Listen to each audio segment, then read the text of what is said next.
Hey, it's Dougie Fresh in the flesh, about to give you my absolute best to the last breath, sizzling and delivering with zeal and zest to help you on your quest of becoming your best and to keep you in check. I'm here to knock you non-jobbers out your comfort nest once again, my friend, because today I'm sharing my experience at the non-job seminars with you. The 10 lessons, key vital lessons I learned and ideas that came to me, new and supportive ideas that came to me.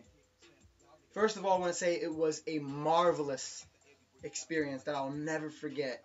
Seeing my mentors, meeting driven, like-minded individuals. I never felt so understood. I never felt so supported. It was super amazing. So thank you all, everybody who was there. But I'm going to dive right into those 10 lessons. I got one from Dave, one from Matt, two from Ty, the rest from Elliott, and one from all you other non-jobbers who attended. The first one was from Matt. Matt was a marketing wizard, magician. He was just magnificent. He shared with his marketing little secrets, and there was so much into it I didn't know. I had no idea all of the things that go into marketing, so now I know. But this was what he shared with me. He shared with us all. He said that the first day is the hardest, but from there, it gets easier. It does get easier from there. And I thought, man, he has a point. When I took physics this past summer, it was the hardest course I ever took. The first day, it was tough. I was fried. My brain was destroyed. But each day got a little bit easier as I understood how it works. He says that's how marketing is. You make a squeeze page, a field test. You do these things, and you'll get better at it each time. And that was a new insight for me. So thank you for that. They call Mattness. Mattness. He also gave me an idea. I like his name. Because if you remember the Pokemon called Electabuzz, the lightning Pokemon, I feel like I'm electrifying energy, and you can call me Electadoug. So his cool nickname made me think of a cool nickname for myself. So you can call me Electadoug if you want. And Electadoug, I just love that. So the second was from Dave Rule. Dave Rule, thank you for sharing this with me. And that was the idea of there's no going back. The no going back rule. He says once you reach a new level of success, there's no going back. So for me, I get a 4.0, then I get the 3.8. That's unacceptable because I got the 4.0. There's many here, but once you hit that new peak, you're at a new standard. There's a new rule. Dave Rule has a rule that I call the Dave Rule. So you have a rule that there's no going back to this level here. You're elevated, you're escalated, you're levitated to a higher dimension that the other is unacceptable. You just have personal boundaries that aren't going to let you be in that standard. And I feel like I've hit a new pinnacle. Many of you have hit a new pinnacle. Now there's no turning back. You're at a new level of success.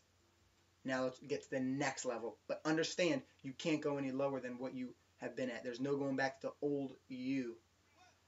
Okay? Understand that every level has another devil, another challenge that brings to it, right? So you have challenges that are going to come to that new level, and you got to embrace it and embody that challenge that's waiting for you. But you're not going to embrace that one. That one's not even going to be a thought at this point.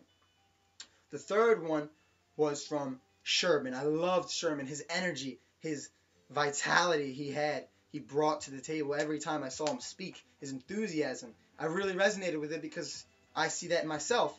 And he was just a happy, positive guy. And one of the many things he did, one thing he did was stomp on all my disempowering sales beliefs. He stomped on them like an elephant. And that crushed them. But he taught me many little lessons about sales, many things that enhance my abilities. The one specifically was the yes pattern.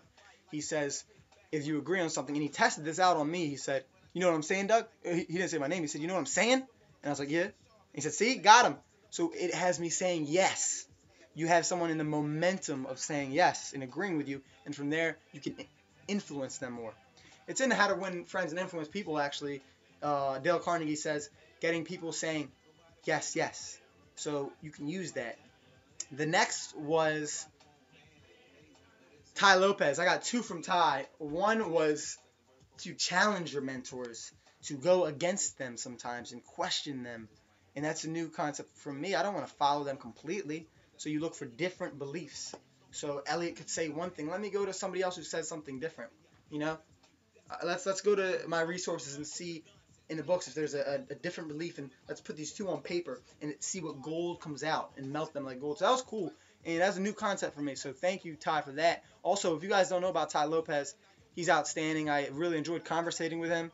He's a very interesting guy because he was interested in me. He asked me about my siblings. He asked me about my birthday and what I'm a Taurus. So I learned a lot of interactional skills from him. So you could use that. You could, and I highly recommend using his 67 steps. I just signed up for that, and I'm pursuing the 67 steps and learning that. The other lesson he taught with me was I learned in 6th grade when I had in middle school, 6th, 7th, and 8th grade when I had to do the science fair, and it was very simple. It was the scientific method. The scientific method, very simple. We've been doing it on our science fair. We put it on the board. I had a trifold, and I'd write each step. Here are the steps right here. Okay? You want to do a lot of experiments, he says. You ask a question. You research it. You make a hypothesis. And after you make a hypothesis, you don't get attached to your idea. So I make this video. I'm not attached to the video. I want to see how I can do better. I'm just offering it, experimenting with the video, and then you test it. You test it. That's the big one. So you have to take courage and test it. And then you observe. Observe, ponder. See how you can improve. Take notes. Analyze it. What can you do better? And when you analyze it, you bring it to others. You mastermind. You do more experiments. But before you do this more experiments, you bring the data, right? You bring the data prepared to your mentors, your advisors, your teachers, your mastermind partners, and you see how can I do better. I got the result of 3%. I did 3%. How can I improve? What can I learn? What have I learned from this? What did I do good? What did I do wrong? And then after that, you go back up and make a new hypothesis. And he says he recommends us doing an experiment in several areas of our life: health, wealth, love, happiness. I asked him what his 4 were, and he literally has a focus for each one of his, and I'm now implementing that. I'm directing a focus into several areas, more than those 4. So what am I doing for my health? What am I doing for my love? What am I doing for my relation? What am I doing for my happiness? What am I doing for my personal growth? And I'm having a focus for each, a lesson. Very deliberate and intentional. I'm making an experiment. And I love that because it's so disattached. It's very objective, and I'm not attached to it. And it's just for fun. It's just an experiment. Very playful. Doing an experiment. Let's do an experiment. Feel like a mad scientist. I love it. So what experiments are you making? I challenge you to write some experiments down. You can get a lot from it, a lot out of it. Right? Let's go into what I learned from Elliott Hulse. I've been learning things from him since I've watched him, and his advice, leadership, and guidance has enhanced me immensely. What happened there at the seminar was, I asked him a question, and he looked at my shirt and said, "Your shirt says becoming the strongest version of yourself. So what are you up to?" I write that in my journal with my morning question. I added that. So every morning I'm going to ask myself, what am I up to? Am I becoming the strongest version of myself, and how? So thank you for that. Specifically, he said in the first day, he said when that ish hits the fan, right? And we've been to that point. I know I have. When you felt like, man, enough is enough. I've had it. No more, never again. There's a knowledge gap here, and I need to fill it.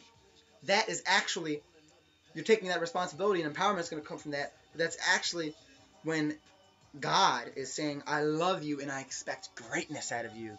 That was so empowering for me. So he says, literally, when you're at that ish hits the fan, and things aren't looking good, and you're very sickened by yourself, and you're disappointed in yourself, that's basically God saying, kicking you in the butt, saying, hey, let's get it together. I love you. Whatever your name is, I love you. He says your name specifically. And he says, I expect greatness out of you. You're capable of much more. And that is a super empowering belief I'm going to adopt. Thank you for that. And he also, another one thing he was emphasizing all weekend was the power of our generation now. We have this phone. I have a phone here. I could send out a picture and a quote, whatever, and everybody can see it. It's incredible. We have this ability to immediately use the resources today in this day and age. But what he was saying was that don't be like me, right? I want to be like Elliott. I want to be like my mentors. I've always never said that. I said I want to be more than them. In my mind, I said this at least. I told this to 2 of the public speakers I saw. I said, hey, I want to be like you. I want to be better than you. He says we can be better than him. He actually said it, though. And he affirmed me on that belief that he wants us to be better than him and better than our mentors, because not only because we're going to be better, because they're offering everything they know and they're letting us step on and lift us up, but because collectively there's going to be more available to us maybe 5-10 years down the road, right? YouTube wasn't available for, it just became available for him, and he took advantage of it. So there's going to be opportunities for us to grab by the throat and wring by the neck and squeeze every bit out like the wash rag when you're doing the dishes. You want to be ready for those opportunities when they come. That is luck. Preparedness plus opportunity. So thank you. So another big, colossal, enormous thank you for sharing that. He's been sharing that. It's like the basketball player. They interview him. They say, hey, are you the next Michael Jordan?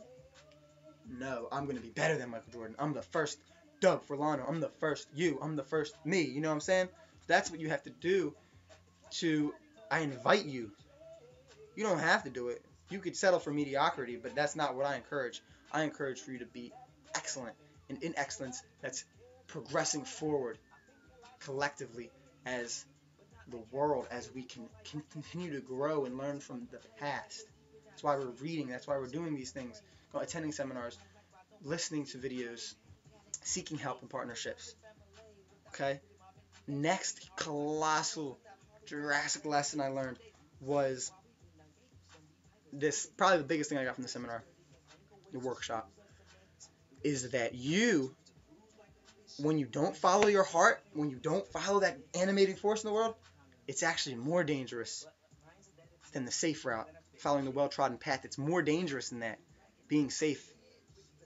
Okay? So when you don't follow your heart, it's very dangerous, because everything you do is painted and tainted and is infused and has a scent, odor, and blossoms with that fear. These are the articulations of Elliott Hulse, right? He's good. He's way with words. And this is what happens here. Everything you do moves from that sentiment of fear. And you don't want to come from that place. You want to have everything you do come from love and courage. So make that a key thing for you. Next, learn from others' experience. It's great, but it's secondhand. You must experience. Your experience must be firsthand and built on your own values. Whoa. So I've been learning from a lot. I try to learn from other people's experiences, right? Other people's experiences. Look at the books, right? The videos, anything I do, I ask others. I don't want to make the mistake first. I want to learn from others. But if I do make the mistake, you want it to be on your values. That is critical. When you talked about values, I had my values right there listed out. I've had my values listed out. And from there, I want these values to be implemented when I make my mistakes. I want to have these values. So again, it's learn from others' experience is great, but it's secondhand. Learn from your values. Your mistakes must be built on your values. They are ingrained and anchored way deeper in. Lastly, what I learned from my friends I met there. So much. If you're listening to this video this long, I gotta shout you out. Some of who have been there. Ed Prince, Jay McPherson, so inspiring, such a leader. Another leader, Kyle Leach, Troy Casey, Ruben, Rhett, Hoss 2, Ted Rice, A.D. Spencer, Edmar. You guys are outstanding. You guys inspired me. I've never seen people above my caliber and at my caliber, and it's very empowering. And you guys, just the way you interacted with me, the way you told me my strengths, and the support you all gave to each other, and just seeing what you guys are doing and the belief in yourself. It's so exciting. It's so enriching and enlivening. And it was restorative and a breath of fresh air when I went down there. And I'm not talking about the excellent Tampa Bay air and those beautiful palm trees. I'm talking about you guys. You guys were just so awesome. And it made my awesome manifest more. And I never felt so understood. Like I said, you guys, I see you guys all going on to great things. Everybody who's went is going to do incredible. Now, we got to go forward and take massive action. That's 9 right there. That's 9. Here's 10 is for you guys. What the 10th is going to... I don't have a 10th. I have 1,000. 11, infinity, million, billion, trillion. Infinity, 11, gazillion, right? Or whatever Elliott said. Or Matt. But gazillion. I forget what word that was. But that's what I want you guys to do. Is think of your 10th. So you're going to give me your 10th. Which is your big lesson you got out of it. Critical, crucial, specific. It must be specific. Give me something that one little insight you guys gained from it. Something new you learned. Something that you captured that was resourceful for you today, right now.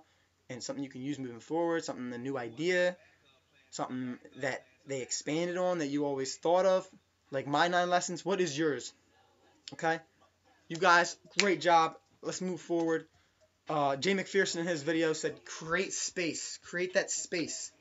I want you guys to create that space, that sacred space, as Elliott talked about, so you can take your sword and have space to swing it, right? Then use it to deflect the BS as a warrior must do.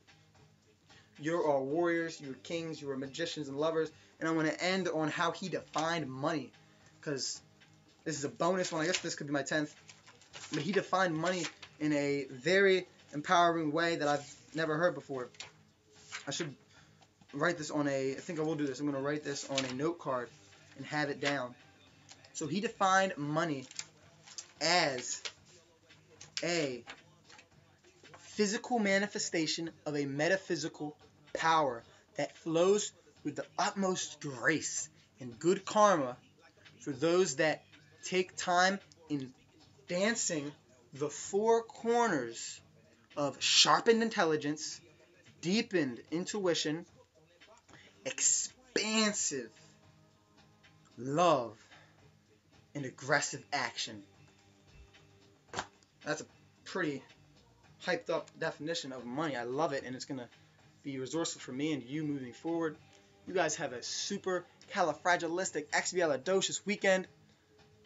Peace, non-jobbers, let's go.